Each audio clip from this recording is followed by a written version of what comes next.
ಸತೀಶ್ ಜಾರಕಿಹೊಳಿಗೆ ಕೆಪಿಸಿಸಿ ಅಧ್ಯಕ್ಷಗಿರಿಯ ಆಫರ್. ಕಳೆದ ರಾತ್ರಿ ಸತೀಶ್ ಜಾರಕಿಹೊಳಿಗೆ ವೇಣುಗೋಪಾಲ್ ಕರೆಯನ್ನ ಮಾಡಿದ್ದಾರೆ. ಎಸಿಸಿ ಪ್ರಧಾನ ಕಾರ್ಯದರ್ಶಿ ವೇಣುಗೋಪಾಲ್ರಿಂದ ಕರೆ ಬಂದಿದೆ ಎನ್ನುವಂತ ಮಾಹಿತಿ ಇದೆ. ಕಳೆದ ರಾತ್ರಿ ಸತೀಶ್ ಜಾರಕಿಹೊಳಿಗೆ ವೇಣುಗೋಪಾಲ್ ಕರೆಯನ್ನ ಮಾಡಿದ್ದಾರೆ. ಗಮನಿಸೋದಾದ್ರೆ ಎಸಿಸಿ ಪ್ರಧಾನ ಕಾರ್ಯದರ್ಶಿಯಿಂದ ಬಂದಿರುವಂತ ಕರೆ ಇದು. ಕೆಸಿ ವೇಣುಗೋಪಾಲ್ ಅವರು ಕಾಲ್ ಮಾಡಿ ಮಾತಾಡಿದ್ದಾರೆ. ಮಂತ್ರಿಗಿರಿ ಜೊತೆಗೆ ಅಧ್ಯಕ್ಷಗಿರಿ ಬೇಕು ಅಂತೇಳಿ ಸಾಹುಕಾರ್ ಪಟ್ಟು ಹಿಡಿದಿದ್ದಾರೆ. ಹೈಕಮಾಂಡ್ಗೆ 2 ಸ್ಥಾನದ ಬೇಡಿಕೆಯನ್ನ ಜಾರಕಿಹೊಳಿ ಇಟ್ಟಿದ್ದಾರೆ. ಈ ಬಗ್ಗೆ ಚರ್ಚೆ ಮಾಡ್ತೇವೆ ಅಂತೇಳಿ ಸತೀಶ್ ಜಾರಕಿಹೊಳಿ ಹೇಳಿದ್ದಾರೆ.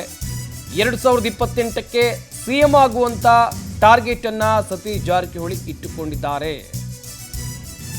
ಹಾಗೆಯೇ ಸತೀಶ್ ಜಾರಕಿಹೊಳಿಗೆ ಕೆಪಿಸಿಸಿ ಅಧ್ಯಕ್ಷಗಿರಿಯ ಆಫರ್.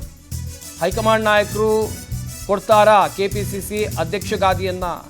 ಇವರು ಕೂಡ ಆ ಅಧ್ಯಕ್ಷ ಗಾದಿ ಮೇಲೆ ಕಣ್ಣಿಟ್ಟವರೇ. ಈ ಹಿಂದೆ ಹೇಳಿಕೆಗಳನ್ನು ಕೂಡ ಕೊಟ್ಟಿದ್ದಾರೆ.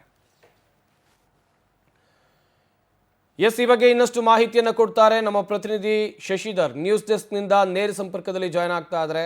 ಶಶಿಧರ್, ಸತೀಶ್ ಜಾರಕಿಹೊಳಿ ಅವರು ಕೆಪಿಸಿಸಿ ಅಧ್ಯಕ್ಷಗಿರಿಯ ಮೇಲೆ ಕಣ್ಣಿಟ್ಟಿದ್ದಾರೆ ಅಂತೇಳಿ ಕಳೆದ ಹಲವು ದಿನಗಳಿಂದ ಎಲ್ಲರಿಗೂ ಗೊತ್ತಿರುವಂಥ ವಿಚಾರ. ಬಟ್ ಇದು ರೈಟ್ ಟೈಮಾ? ಹೈಕಮಾಂಡ್ ನಾಯಕರು ಇವರಿಗೆ ಆ ಜವಾಬ್ದಾರಿಯನ್ನು ವಹಿಸ್ತಾರೆ ಹೇಗೆ? ಸಂಪತ್ತು, ಕಾಂಗ್ರೆಸ್ನಲ್ಲಿ ಒಂದು ಪದ್ಧತಿ ಇದೆ. ಒಬ್ಬರಿಗೆ ಒಂದೇ ಅಧಿಕಾರ ಅನ್ನೋ ಒಂದು ಪದ್ಧತಿ ಇತ್ತು, ಒಬ್ಬರಿಗೆ ಒಂದೇ ಪೋಸ್ಟ್ ಅಂತ. ಆದರೆ ಈ ಒಂದು ಸರ್ಕಾರದ ಅಧಿಕಾರದಲ್ಲಿ ಕಾಂಗ್ರೆಸ್ ಅಧಿಕಾರಕ್ಕೆ ಬಂದ ನಂತರ ಡಿ ಕೆ ಶಿವಕುಮಾರ್ ಅವರು ಕೆಪಿಸಿಸಿ ಅಧ್ಯಕ್ಷರಾಗಿದ್ದರೂ ಕೂಡ ಅವರಿಗೆ ಉಪಮುಖ್ಯಮಂತ್ರಿ ಸ್ಥಾನವನ್ನು ಕೂಡ ಕೊಡಲಾಗಿತ್ತು. ಅದ್ರ ಜೊತೆ ಜಲಸಂಪನ್ಮೂಲ ಖಾತೆ, ಅದ್ರ ಜೊತೆ ಬೆಂಗಳೂರು ಉಸ್ತುವಾರಿ ಸಚಿವ 2 ಖಾತೆಗಳನ್ನು ಕೂಡ ಕೊಡಲಾಗಿತ್ತು. ಇದೇ ರೀತಿಯಲ್ಲೂ ಕೂಡ ಪರಮೇಶ್ವರ್ ಹಿಂದೆ ಏನು ಕೆಪಿಸಿಸಿ ಅಧ್ಯಕ್ಷರಾದಾಗ ಅವ್ರಿಗೆ ಯಾವುದೇ ರೀತಿಯಂಥ ಪೋಸ್ಟ್ ಕೊಟ್ಟಿಲ್ಲ. ದಿನೇಶ್ ಗುಂಡೂರಾವ್ ಆಗಿದ್ದಾಗ ಆರೋಗ್ಯ ಸಚಿವರಾಗಿದ್ದರು. ಅದನ್ನು ಹೊರತುಪಡಿಸಿ ಅವ್ರಿಗೂ ಕೂಡ ಒಂದು ಕೆಪಿಸಿಸಿ ಅಧ್ಯಕ್ಷ ಸ್ಥಾನವನ್ನು ಕೂಡ ಕೊಟ್ಟಿದ್ರು. ಕೆ.ಜೆ. ಜಾರ್ಜ್ ಅವರು ಕೆಪಿಸಿಸಿ ಅಧ್ಯಕ್ಷರಾದರೂ ಕೂಡ ಅವ್ರಿಗೆ ಯಾರು ಕೂಡ ಪೋಸ್ಟ್ ಅನ್ನು ಕೊಟ್ಟಿಲ್ಲ. ಆದರೆ ಡಿ ಕೆ ಶಿವಕುಮಾರ್ ಅವರು ಕೆಪಿಸಿಸಿ ಅಧ್ಯಕ್ಷರಾದರೂ ಕೂಡ ಅವ್ರಿಗೆ ಉಪಮುಖ್ಯಮಂತ್ರಿ, ಜಲಸಂಪನ್ಮೂಲ, ಬೆಂಗಳೂರು ನಗರಾಭಿವೃದ್ಧಿ 2 ಖಾತೆಗಳನ್ನು ಕೊಡಲಾಗಿತ್ತು. ಆದರೆ ಕಳೆದ ಒಂದು 5-6 ತಿಂಗಳಿಂದಲೂ ಕೂಡ ಏನು ಸತೀಶ್ ಜಾರಕಿಹೊಳಿ ಅವರು ಹೇಳ್ತಾ ಇದ್ದಿದ್ದೇನೆ ಅಂತಂದರೆ, ನನ್ನ ಕ್ಲೈಮ್ ಏನಿದ್ರು ಕೂಡ 28ಕ್ಕೆ ನನಗೆ ಈಗ ಯಾವುದೇ ಖಾತೆ ಕೂಡ ಬೇಕಾಗಿಲ್ಲ. ಒಂದು ವೇಳೆ ಪಕ್ಷ ಏನಾದರೂ ಜವಾಬ್ದಾರಿಯನ್ನು ಕೊಟ್ಟರೆ ನಾನು ಸಚಿವ ಸ್ಥಾನವನ್ನು ಕೂಡ ಬಿಟ್ಟುಕೊಡ್ತೇನೆ, ಕೆಪಿಸಿಸಿ ಅಧ್ಯಕ್ಷ ಸ್ಥಾನವನ್ನು ಕೊಟ್ಟರೆ ಪಕ್ಷ ಸಂಘಟನೆಯನ್ನು ನಾನು ಮಾಡ್ತೇನೆ ಅನ್ನೋ ಡಿಮ್ಯಾಂಡನ್ನು ಕೂಡ ಇಟ್ಟಿದ್ರು. ಅದ್ರ ಜೊತೆ ಪಕ್ಷ ಏನು ಪ್ರಾಂತ್ಯವಾರು ಮತ್ತು ಜಾತಿವಾರು 4 ಜನ DCMಗಳನ್ನು ಕೂಡ ಮಾಡಬೇಕು ಅಂತ ಹೇಳ್ಬಿಟ್ಟು ಹೈಕಮಾಂಡ್ ಕೂಡ ಡಿಮ್ಯಾಂಡನ್ನು ಇಟ್ಟಿದ್ರು. ಆ ಒಂದು ಸ್ಥಾನದಲ್ಲಿ ಏನು DCM ಸ್ಥಾನವನ್ನು ಕೂಡ ಬೇಡಿಕೆ ಇಟ್ಟಿದ್ರು. ಅದ್ರ ಜೊತೆ KN ರಾಜಣ್ಣ ಅವರು ಕೂಡ ನನಗೂ ಕೂಡ ಸಚಿವ ಸ್ಥಾನ ಬೇಡ, ನನಗೂ ಕೂಡ ಕೆಪಿಸಿಸಿ ಅಧ್ಯಕ್ಷ ಸ್ಥಾನವನ್ನು ಕೊಟ್ಟರೆ ನಾನು ಪಕ್ಷ ಸಂಘಟನೆಯನ್ನು ಮಾಡ್ತೇನೆ ಅಂತಲೂ ಕೂಡ ಹೇಳಿದ್ರು. ಮತ್ತೊಂದು ಕಡೆ ಏನು ಲಿಂಗಾಯತ ಸಮುದಾಯದಿಂದ MB ಪಾಟೀಲ್ ಅವರು ಕೂಡ ನಾನು ಕೂಡ ಸಿದ್ಧನಿದ್ದೇನೆ ಕೆಪಿಸಿಸಿ ಅಧ್ಯಕ್ಷ ಸ್ಥಾನ ಆಗೋದಕ್ಕೆ, ಬೇಕಿದ್ರೆ ನಾನು ಕೂಡ ಸಚಿವ ಸ್ಥಾನವನ್ನು ಬಿಟ್ಕೊಡ್ತೀನಿ ಅಂತಿದ್ರು.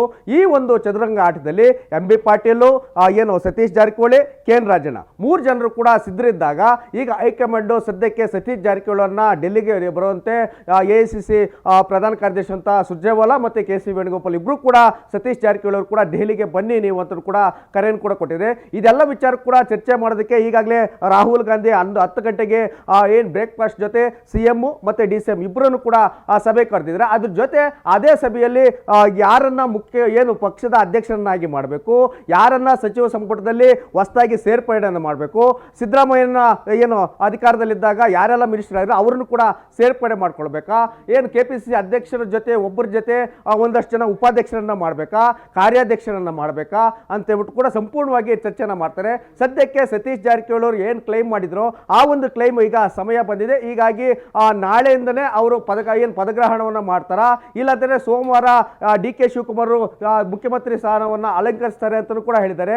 ಅದ್ರ ಜೊತೆ ಇನ್ನೂ ಕೂಡ ಡಿ ಕೆ ಶಿ ಅವರಿಗೆ ನೀವೇ ಮುಂದಿನ ಮುಖ್ಯಮಂತ್ರಿ ಅಂತ ಕೂಡ AICC ಇನ್ನೂರು ಕೂಡ ಸರಿಯಾಗಿ ಕ್ಲೀನ್ ಚಿಟ್ ಅನ್ನು ಕೊಟ್ಟಿಲ್ಲ. ಇದೇ ಕಾರಣಕ್ಕಾಗಿ ಸಾಕಷ್ಟು ಕುತೂಹಲದಿಂದ ಕೂಡ ಡಿ ಕೆ ಶಿವಕುಮಾರ್ ಎಲ್ಲೂ ಕೂಡ ಸಂಭ್ರಮಾಚರಣೆ ಆಗಿರ್ಬೋದು, ಅವರು ಏನು ಎಲ್ಲ ಬಹಿರಂಗವಾಗಿ ಹೇಳಿಕೆ ಆಗಿರ್ಬೋದು ಯಾವುದನ್ನು ಕೂಡ ಕೊಟ್ಟಿಲ್ಲ. ಸಿದ್ದರಾಮಯ್ಯನವರು ನಿನ್ನೆ 1 ಗಂಟೆಗಳ ಕಾಲ ಸುದೀರ್ಘ ಏನು ಒಂದು ಸುದ್ದಿಗೋಷ್ಠಿಯನ್ನು ನಡೆಸಿದ್ರು ಕೂಡ ಎಲ್ಲಿಯೂ ಕೂಡ ಡಿ ಕೆ ಶಿವಕುಮಾರ್ ಬರೋ ಮುಂದಿನ ಮುಖ್ಯಮಂತ್ರಿ KPCC ಸ್ಥಾನವನ್ನು ಬಿಟ್ಕೊಡ್ತಾರೆ, ನೆಕ್ಸ್ಟ್ ಆಗ್ತಾರೆ ಅಂತ ಯಾರು ಕೂಡ ಹೇಳಿಲ್ಲ. ಹೈಕಮಾಂಡ್ ನಡೆ ಸಾಕಷ್ಟು ಕುತೂಹಲ ಕೇಳಿಸಿದೆ.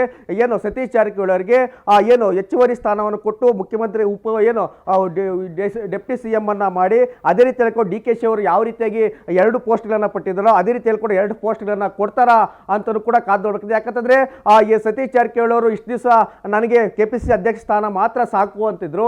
ಆದರೆ DK ಶಿ ಅವರು ಯಾವಾಗ 2 ಸ್ಥಾನವನ್ನು ಇಟ್ಕೊಂಡಿದ್ರು, ಏನು ಸಚಿವ ಸ್ಥಾನವನ್ನು, ಅದೇ ರೀತಿಯಲ್ಲಿ ಕೂಡ ನನಗೆ KPCC ಅಧ್ಯಕ್ಷ ಸ್ಥಾನವನ್ನು ಬೇಕು, ಅದ್ರ ಜೊತೆ ನನಗೆ ಮಂತ್ರಿ ಸ್ಥಾನವನ್ನು ಕೂಡ ಬೇಕು ಅಂತ ಡಿಮ್ಯಾಂಡ್ ಅನ್ನು ಇಟ್ಟಿದ್ದಾರೆ ಅನ್ನೋ ಮಾಹಿತಿ ಕೂಡ ಕೇಳಿಬರ್ತಿದೆ. ಹೈಕಮಾಂಡು ಇದೆಲ್ಲದೂ ಕೂಡ ಇವತ್ತು ಮಧ್ಯಾಹ್ನದೊಳಗೆ ಎಲ್ಲರೂ ಕೂಡ ಕ್ಲೀನ್ ಚಿಟ್ ಅನ್ನು ಕೊಡಲಿದೆ. ಸಂಪತ್, ಥ್ಯಾಂಕ್ ಯು ಶಶಿಧರ್ ತಮ್ಮೆಲ್ಲ ಡೀಟೇಲ್ಸ್ಗಾಗಿ.